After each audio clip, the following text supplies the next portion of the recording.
आकर्षणीय आउ से भली व्यक्ति विशेष को समय आमर बहु मात्रा नबार अच्छी अनेक शिखबार भी अच्छी निकटू से आउ कहीं नुहति से होती डॉक्टर पवित्र कुमार मेकअप सप्रतिनिधि आमंत्रण करे समस्त समय नहीं से इष्ट प्रसंग तुली धरतु।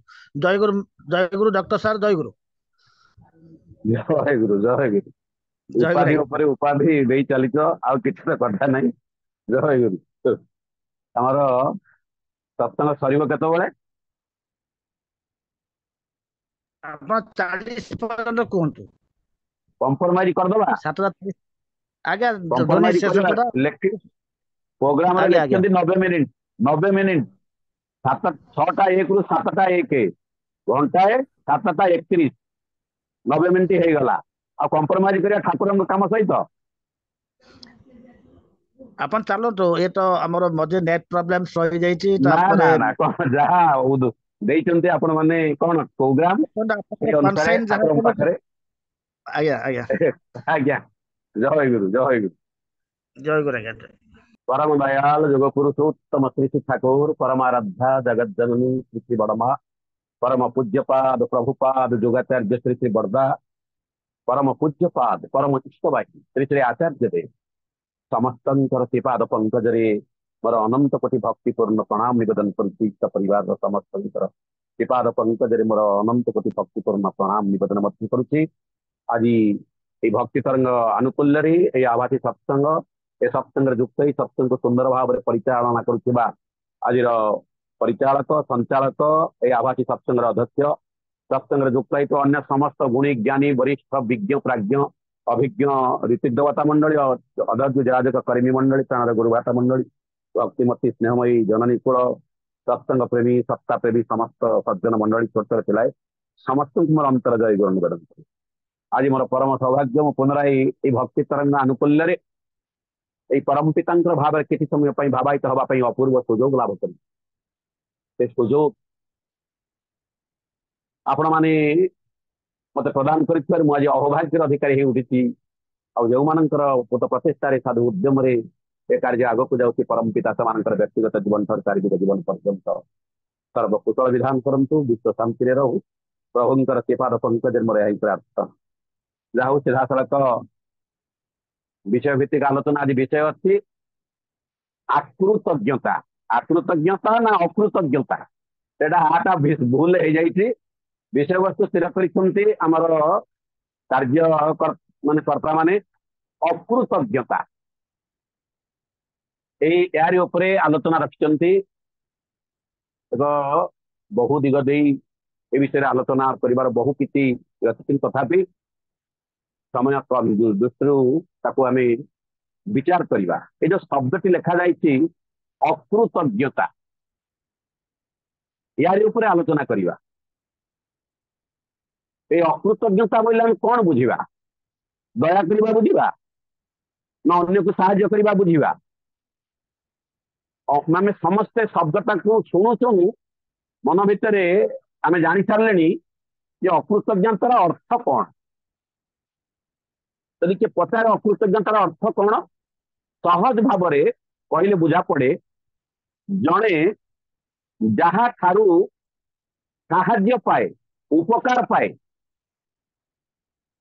परवर्ती अवस्था ताकू जदि भूली जाए मोर विपद समय मोर दरकार समय मु जनकर साहाय्य जनकर दान जनकर सब प्रकार परिपूर्णता मोर समस्यार समाधान कली विपद रक्षा पाइली आपद विपद मोर कटिगला परवर्ती अवस्था जी मत कथा साहाय्य करी कार्य मोर आपद विपद को टाड़ी देइछंती मत साहाय्य करिछंती बंचिबा बढ़िबा दिगरे आगे नहीं मोर विपद आपद ठार मत मुक्त करिछंती तांकु भूली जिबा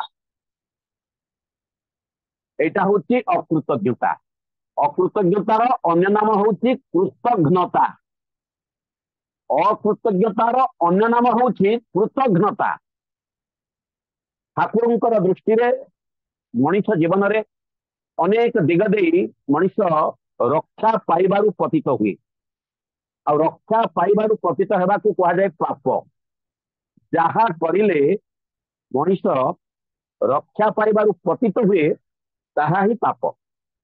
ଶ୍ରୀହସ୍ତ ଲିଖିତ ପୁସ୍ତିକା ସତ୍ୟାନୁସରଣ ଠାକୁର କହୁଛନ୍ତି ଏଇ ଯୋଉ ପାପରୁ ରକ୍ଷା ପାଇବା ପାଇଁ ଠାକୁର ଆମକୁ ସୁନ୍ଦର ବିଧାନ ଦେଇଛନ୍ତି। ଆଉ ପାପ କିପରି ଆସେ? ଅନେକ ଦିଗ ଦେଇ ପାପ ଆସେ।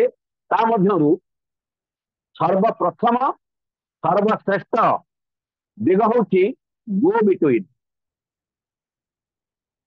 ଗୋ ବିଟୁଇନ୍ ଦ୍ୱନ୍ଦ୍ୱୀ ବୃତ୍ତି, ଯାହା ଗୁରୁ ଅପରାଧର 11 ଗୋଟି ଗୁରୁ ଅପରାଧ, 11 ଗୋଟି ଗୁରୁ ଅପରାଧର ଇଏ ହଉଛି ସର୍ବଶ୍ରେଷ୍ଠ ଅପରାଧ।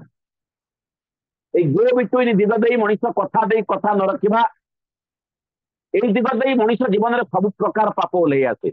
ରକ୍ଷା ପାଇବାର ଦିଗ ରୁନ୍ଧ ହେଇଯାଏ, ବନ୍ଦ ହେଇଯାଏ। 1 ନମ୍ବର ପାପ ହଉଛି ଅକୃତଜ୍ଞ, ମାନେ ଗୋ ବିଟୁଇନ୍। ଦ୍ୱିତୀୟ ନମ୍ବର ପାପ ହଉଛି ଯୋଉ ଦିଗ ଦେଇ ମଣିଷ ରକ୍ଷା ପାଇବାରେ ପତିତ ହୁଏ, ତାହା ହଉଛି ଏଇ ଅକୃତଜ୍ଞତା ବା କୃତଜ୍ଞତା।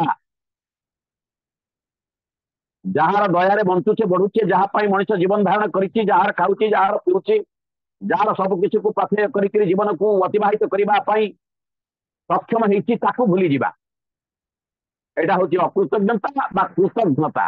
ଠାକୁରଙ୍କର ଗୋଟେ ସୁନ୍ଦର ବାଣୀ ଅଛି। ଠାକୁର କହୁଛନ୍ତି ମିତ୍ରଦ୍ରୋହୀ କୃତଘ୍ନ ଯେ ବିଶ୍ୱାସଘାତକ, ତାର ସଙ୍ଗେ ସାହଚର୍ଯ୍ୟ ଅନନ୍ତ ନରକ। ଦେଖ ଠାକୁରଙ୍କ ବାଣୀ, ମଣିଷ ନର୍କ ପଥକୁ ଯିବାର, ଅନନ୍ତ ନର୍କ ପଥକୁ ଯିବାର ଗୋଟେ ଦିଗ ଠାକୁର ବାଣୀ ଦଉଛନ୍ତି। କହୁଛନ୍ତି ଯିଏ ମିତ୍ରଦ୍ରୋହୀ, ମିତ୍ର ସେଇ ଯେ ସବୁ ପ୍ରକାର ଆପଦ ବିପଦରେ ମତେ ରକ୍ଷା କରି ମୋର ଚଲାପଥକୁ ସୁଗମ କରିବାରେ ମତେ ସାହାଯ୍ୟ କରନ୍ତି, ସେ ହଉଛନ୍ତି ମୋର ମିତ୍ର। ଆଉ ବଞ୍ଚିବା ବଢିବା ଦିଗ ଦେଇ ମତେ ଯିଏ ସବୁ ପ୍ରକାର ଖୋରାକ ଯୋଗନ୍ତି, ସିଏ ହଉଛନ୍ତି ମୋର ପରମ ମିତ୍ର, ପରମ ବାନ୍ଧବ।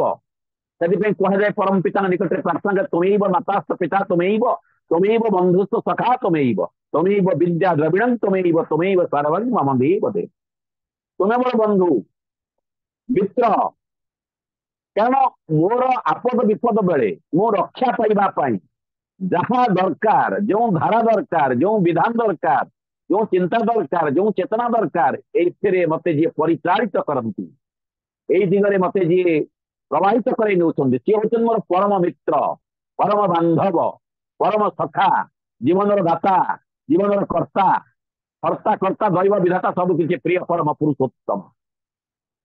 ଠାକୁରଙ୍କ ବାଣୀରେ ମିତ୍ରଦ୍ରୋହୀ, ଯିଏ ଏଇ ମିତ୍ରଙ୍କ ସହିତ ଦ୍ରୋହ ଆଚରଣ କରେ, ଅର୍ଥାତ୍ ସାହାଯ୍ୟ ପାଇ ସାହାଯ୍ୟ କର୍ତ୍ତାଙ୍କୁ, ସାହାଯ୍ୟ ଦାତାଙ୍କୁ ଭୁଲି ଯିବାକୁ ବସେ, ଭୁଲିଯାଏ, ସେ ହଉଛି ମିତ୍ରଦ୍ରୋହୀ। ଆଉ ମିତ୍ରଦ୍ରୋହୀ ହେଲେ କୃତଘ୍ନତା ରୂପକ ପାପ ତାକୁ ଗ୍ରାସ କରେ। ତାକୁ ସେଥିପାଇଁ କହୁଛନ୍ତି ମିତ୍ରଦ୍ରୋହୀ କୃତଘ୍ନରେ ବିଶ୍ୱାସଘାତକ, ତାର ସଙ୍ଗେ ସାହଚର୍ଯ୍ୟ ଅନନ୍ତ ନରକ। এই ଅନନ୍ତ ନରକକୁ ରକ୍ଷା ପାଇବା ପାଇଁ ଠାକୁର କହୁଛନ୍ତି କୃତଜ୍ଞତାକୁ ଆପଣେଇ ନବା, କୃତଜ୍ଞତାକୁ ଆପଣେଇ ନବା। ଦେଖାଯାଏ ଠାକୁରଙ୍କ ଜୀବନରେ, ଠାକୁରଙ୍କୁ ଜୀବନରେ ଥରେ ଯିଏ ସାହାଯ୍ୟ କରିଛି, ଠାକୁର ତାକୁ ଜୀବନ ତମାମ ଏଭଳି ମନେ ରଖିଛନ୍ତି, ତାକୁ ସାହାଯ୍ୟ କରି ଚାଲିଛନ୍ତି, ତାର ଇୟତା ନାହିଁ। ଆମେ ମାନେ ସମସ୍ତେ ଜାଣିଛେ ଠାକୁରଙ୍କ ପାଖରେ ରମଣର ମା ବୋଲି ଜଣେ ମା ଥାନ୍ତି, ମା ଥିଲେ। ସେ ଠାକୁର ତାଙ୍କୁ ଜୀବନ ତମାମ ପାଖରେ ରଖି ଖାଇବାକୁ ଦେଇଛନ୍ତି, ତାଙ୍କର ସେବା ଶୁଶ୍ରୂଷା କରିଛନ୍ତି। ଥରେ ଯୋଗାଚାର୍ଯ୍ୟ ଶ୍ରୀ ଶ୍ରୀ ବରଦାଙ୍କୁ କହିଲେ, ତୁ 100 ପ୍ରକାର ବ୍ୟଞ୍ଜନ ତିଆରି କରିକି ରମଣ ମାଙ୍କୁ ଖୁଆଇ ପାରିବୁ? ଯୋଗାଚାର୍ଯ୍ୟ ଶ୍ରୀ ଶ୍ରୀ ବରଦା ତା ମଧ୍ୟ କରିଥିଲେ। ଏହାର କାରଣ କଣ? ଠାକୁରଙ୍କ ପିଲାଦିନର କଥା।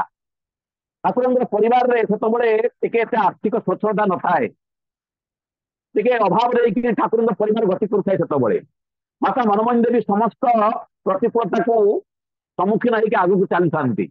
କେମିତି ଦିନକର ଘଟଣା, ଆସିକିରି କିଛି ଅତିଥି ଆସି ପହଞ୍ଚନ୍ତି, ବନ୍ଧୁବାନ୍ଧବ ଘରେ ଅଛନ୍ତି, ପହଞ୍ଚିଗଲେ ଆସିକିରି, କିନ୍ତୁ ଦେଖିଲାକୁ ସେଦିନ କିଛି ନାହିଁ। ରୋଷେଇବାସ କରି ଏ ବନ୍ଧୁ ଚର୍ଚ୍ଚା ପାଇଁ, ଅତିଥି ମାନଙ୍କ ଚର୍ଚ୍ଚା ପାଇଁ କିଛି ନାହିଁ, ଚାଉଳ ନାହିଁ, କିଛି ନାହିଁ।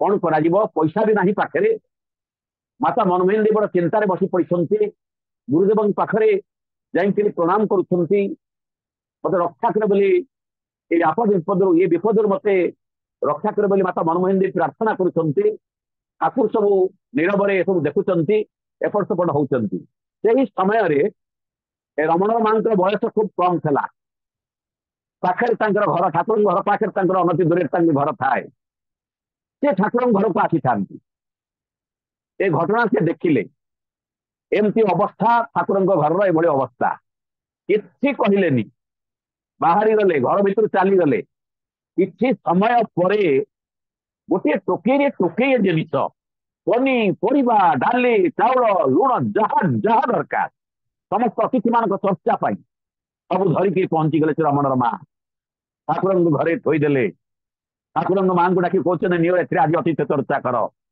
एक ठाकुर सुंदर देखी कृतज्ञतार स्वरूप ठाकुर आखिर अश्रु बही जाइला परवर्ती अवस्था ठाकुर हिमायतपुर परित्याग कर देवघर आसचंती किंतु जीवन तमाम यही घरे मात्र रमणर माँ ठाकुर को साहाଯ୍य करू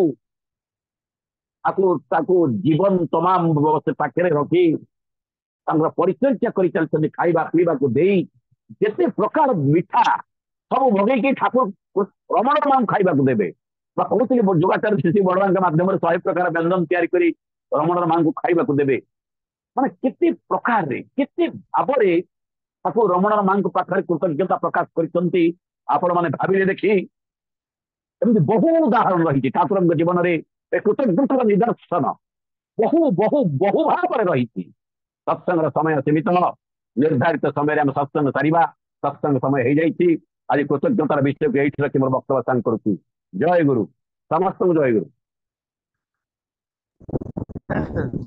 जय गुरु जय गुरु मेकअप भाई आपनकर आलोचना मुझे चिंता करी यू आर वेरी कॉम्पिटेंट प्रत्येक जिनस को सर्जरी करिवारे एवं स्टिचिंग करिवारे एकदम कॉम्पिटेंट है अल्प समय भितर अकृतज्ञतार समस्त दिगट को आप सुष्ठु भाव स्टांड कर आपण भली जड़े अनकम्प्रोमाइज आटीट्यूड यह तो आम अनेक किसी दिगटा शिखे दिए आ कंप्रोमाइज करना मत ही बहुत भाव हिस्टोरिक अनुप्रेरित कर व्यक्तिगत भाव में समस्त को आप कृतज्ञ कृतज्ञ रही परम पिता निकट यहाँ मान निकट में सबुठ गुरुत्वपूर्ण शिक्षण आप सुस्थ था भल ही था यही समस्त कथा को विश्लेषण कर आम निकट पड़ी धरतु अति चमत्कार है स्वल्प समय कि अति चमत्कार है परम पिता निकट में आपंकर सुदीर्घ निरामय जीवन ही कामना कर प्रार्थना जय गुरु मोर समस्त जय गुरु अंतर भरा कृतज्ञता निवेदन।